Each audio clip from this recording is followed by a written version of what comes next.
na simula nung Lunes, ang ipinapakita natin ay para bang walang nangyari. Parang walang nangyari. Yan po ang statement ng ating butihing Senadora Risa Hontiveros. Siguro po para sa inyong mga wala dito. Pero para sa amin na nandito, napakaraming nangyari. Takot na takot po ako na kailangan ko na magpaalam sa mga anak ko. Share my story, to ask questions. Pero kung wala ho kayo dito, huwag niyong questionin yung mga nangyari sa mga nandito. Dahil nandito ka. O ano, pahiya ka ngayon, Risa Hontiveros. Yung mga mukha na yan, kita nyo dyan sa against na yan, yan yung mga senador na wala na noong sa panahon ng putukan dahil amoy yung mga senador na yan na may mangyayari. Tapos ngayon, si Risa Hontiveros, ay naku, nagpabida-bida. Kala mo naman talaga ay pamas o best actress siya, talaga naman. Mas may concern pa sila sa Sergeant at Arms na nagpapaputok pero wala silang pake sa kanilang mga kasamahan na naiwan dyan sa loob ng Senado. O, kita nyo mga kois, mukhang planado, di ba? Kasi posibleng wala sila lahat, mabilis pa sa kidlat. Ha? Ano komento nyo dito mga kois, mga guys? Komento po sa comment section ng ating video. Salamat po, Mr. President. Mr. President, I rise on a matter of personal and collective privilege. Mr. President, halos isang linggo na matapos ang habulan at barilan dito sa Senado.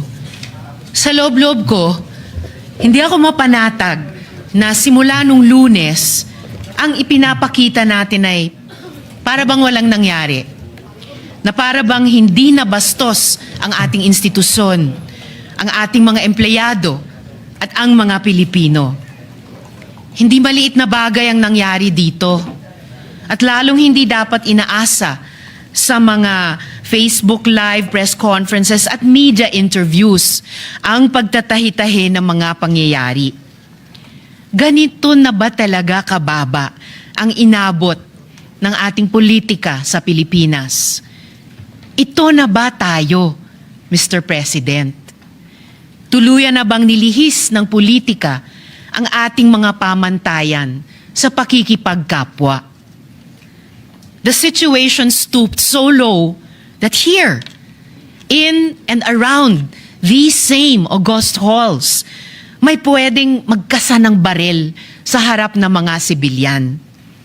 Dear colleagues, kahit kailan, hindi yan nangyari sa Pilipinas kahit panahon ng kudeta, not even during the darkest days of martial law did gunfire erupt within our halls. So, whether we stand in the minority or in the majority, the Senate as an institution has sustained a profound injury to its dignity, credibility, and moral authority before the Filipino people. And this frustrates me every day since Wednesday, including in the context of initial findings. Yeah, but she's my ate. Yeah. Senator Pia. Mr. President, I also will not interpolate or make my own privileged speech today as requested by the Senate President. I reserve my right to make the proper interventions at the time that the Senate President and our other colleagues agree upon. But I just want to make this quick statement.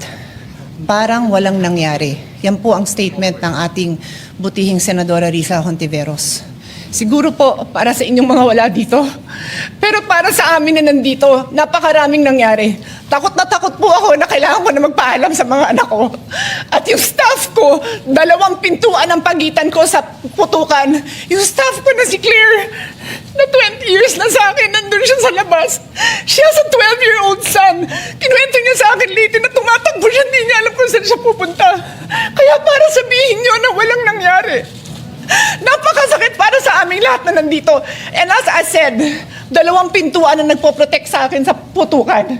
Pero yung media, yung Senate staff, yung hindi naman makauwi dahil sila ang security, sila ang elevator women and boys natin, nandoon po sila. So dear colleagues, napakarami nang nangyari. And one more thing, wala ho akong sinisisi Pero nung pagkatapos ng lahat, pagtingin ko ng group natin, yung dating majority group, walang ni isa sa inyong nangamusta sa amin.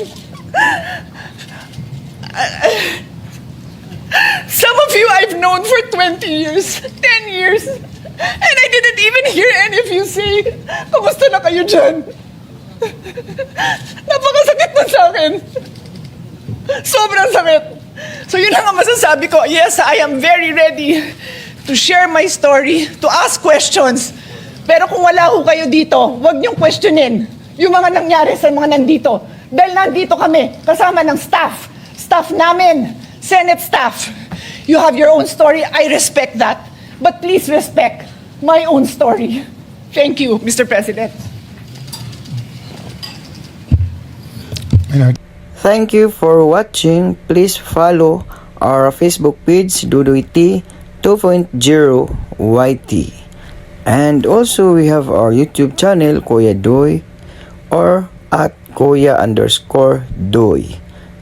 Thank you so much. God bless all. Peace. Bye bye.